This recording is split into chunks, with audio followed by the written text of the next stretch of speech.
has accelerated, including in the tech sector, especially the fintech sector.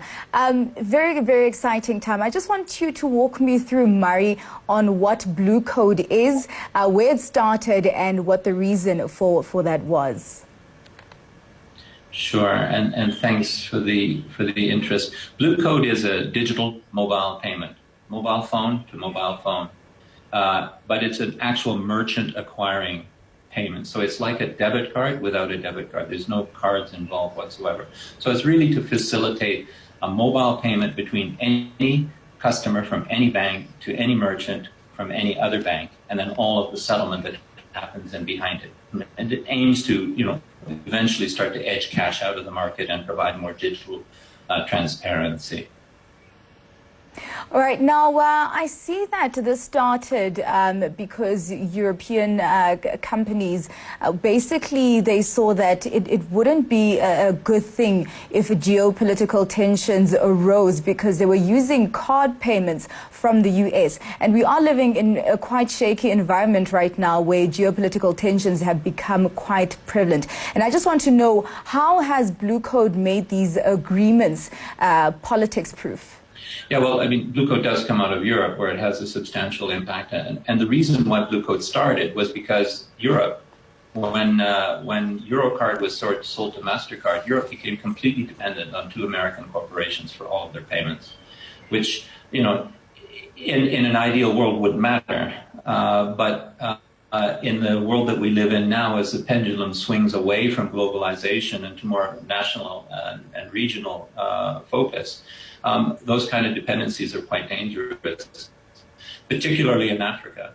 So in Africa, if you're going to increase the efficiency of the economy with digital transformation and digital payments and nudge cash out for a more efficient interaction, you can't do it if you're going to be doing it with a card that's dependent, or a card scheme, even without the plastic, a virtual card, if you're dependent upon an offshore scheme, whether it's from China or America. So what Blue Code does is Blue Code has brought the technology to Africa, operates within the nation state with a partner, licenses locally, operates in local currency. There's no foreign exchange commissions on any transactions, in a very efficient revenue share. But if there was ever any kind of geopolitical kind of interference or an embargo, our license agreements release to our local partners. So the business continues, payments continue, and is sanction proof. And I think that's very important. If you're going to bring a global technology into a local market without creating dependencies.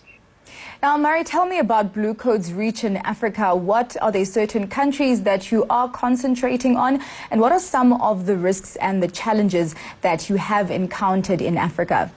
Explaining it has been a challenge. Getting the idea across of what it is and what the important elements are. Because there's really three kind of major stakeholders: the public sector in terms of the regulator, which we're just talking about, commercial banks and non-bank financial institutions who have an interest in their shareholders, and then consumers and consumer behavior. So there's a whole lot of chaotic business, chaotic fintech going on in the marketplace. Most of it's a lot of Me Too technology, siloed payments, or trying to replicate the M-Pesa phenomenon.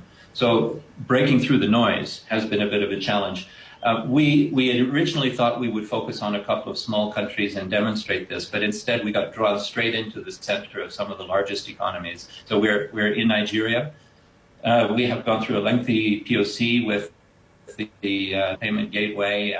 We've signed up 2 banks. We have a local business partner, and we're going into production in Nigeria now.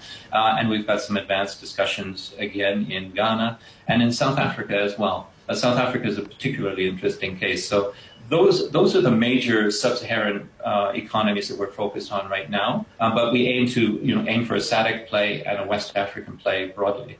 So those are the markets. The challenges haven't been that hard because in terms of once the idea is explained and what Blue Code does, people get it, bankers get it, regulators get it. And understand the value proposition. So it's now a matter of going through the process of rolling out and building up local partnerships and capacity. Now, talking about your reach in Africa and what you are currently encountering in the continent, are there any lessons to be learned from the international experience? There are. The offshore dependencies on external corporations, data protection. Blue Code is completely operates without customer information. If you can't allow, like a card carries your customer information on a chip and it's transferred to a POS terminal and it's in circulation, so compliance. So if you can obviate the need for that with an anonymous virtual payment, token payment, it goes a long way to resolving a lot of issues for payments. So lessons learned, yes. Instant payment settlement is a big push across Africa. Reducing the time of settlement between banks increases competition between financial institutions, allows non-traditional players in. Standards, going around with a standard QR code for all operators to use and allow for competition between the various players in the banks. And interoperability is essential. We can't succeed if every bank and every fintech thinks they have a winner-take-all strategy. They have to be able to exchange, should be able to pay from any source of funding to any other funding account. You should be able to pay from a loyalty program from a tier one retailer, a bank account, a credit cooperative account, whatever, to any merchant in any way that they want to receive the money. What are some of the main issues that regulators and legislators are concerned about when it comes to payments? Well, it's really the regulatory environment that are driving those transformational changes that I was just talking about. Regulators have to, first of all, they have to protect the national payment system.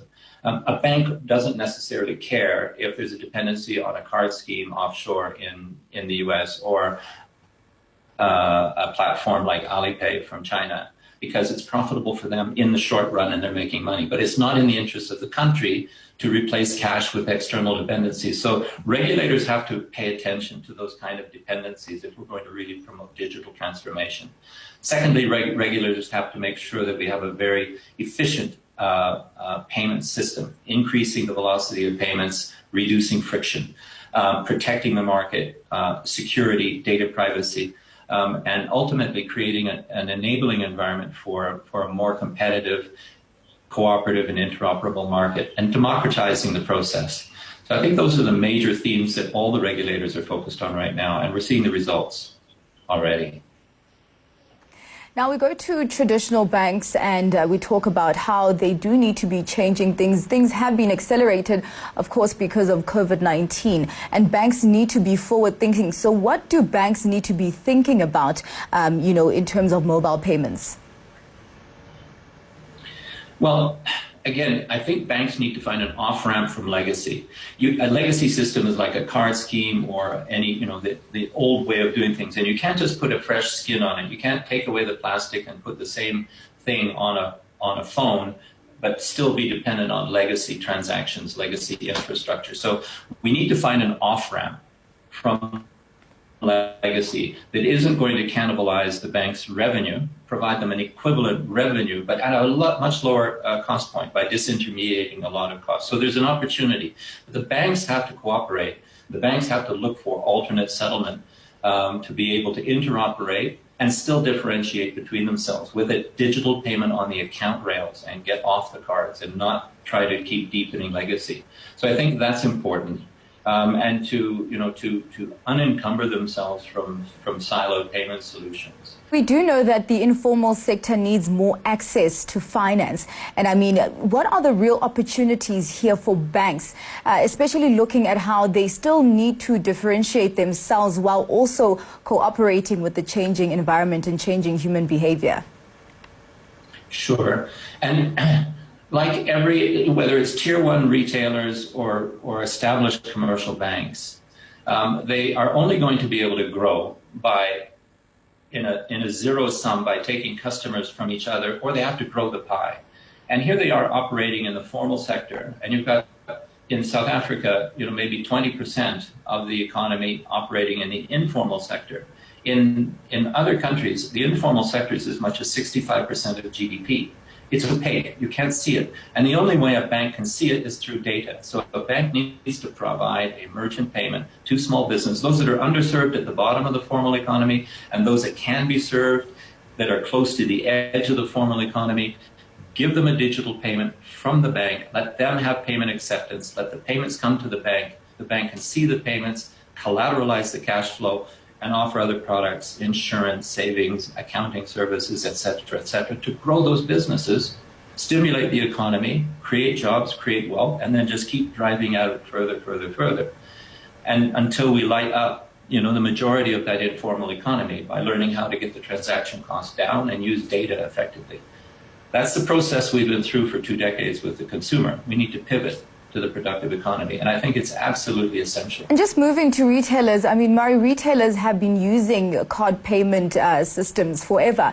Some maybe even feeling hostage to it. I'm just interested in how retailers are responding to the challenge of digital mobile payments. Well, the irony is banks would be nowhere without retailers, and retailers would be nowhere without banks, but it's not a democratic conversation at all. The retailers have got all the acceptance, all the places where people can pay with those cards. But the banks own the cards and they own the customer that wants to pay. So the banks get to dictate how much they're going to charge a merchant in order to have the privilege of that person paying with a card. And it's huge. It's a huge fee. And it's built on legacy and a whole stack of inefficiencies. And they're just passed on to the merchant. So the merchant then, in a super competitive environment, has to take it out of margin, and they all do, but it's essentially passed on to the consumer. And then new fintech comes in and says, well, we've got a new payment, but we're connected to the cards. It'll cost you 3% or 5%. We'd like to use it. Just pass it on to the consumer. So that's not right.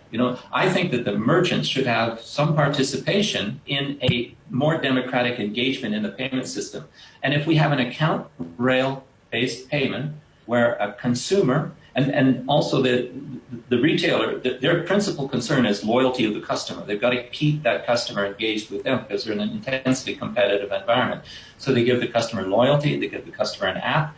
That app has to have more utility. With Blue Code, you can put Blue Code in that app, a piece of software that points to a bank, so the customer can use their loyalty app to draw money from their bank to pay a merchant, and the retailer can participate. Everyone has to increase the size of their addressable market. And what's that? That's the excluded.